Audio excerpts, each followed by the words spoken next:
Hello everyone and welcome to my YouTube channel. Today we are going to discuss how to fix iOS 18 developer beta profile is not showing up on your iPhone.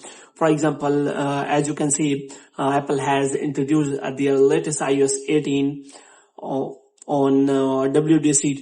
So here you can simply want to install that iOS 18 beta profile, and if after that if you look for settings, and after that you have to go to general and you look for software update. As you can see, there is no beta profile shown.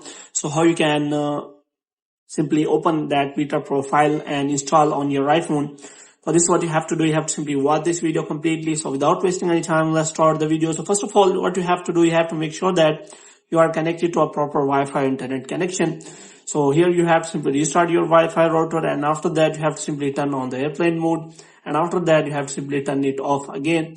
And the next thing you have to do is you have to simply check whether you have not connected to any kind of VPN. For this, what you have to do, you have to simply go to general, and after that you have to scroll it down until you find the option of device management. So here, if you are connected to any kind of VPN, then you have to simply remove that.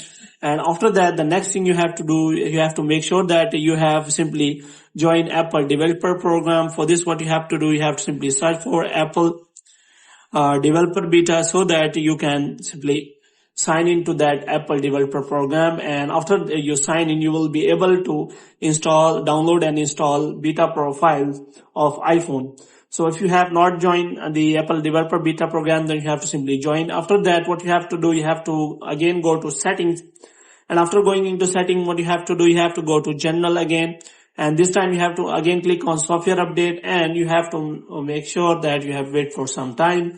And here you have to simply click on beta updates, and after that you will find that iOS 18 developer beta on your iPhone.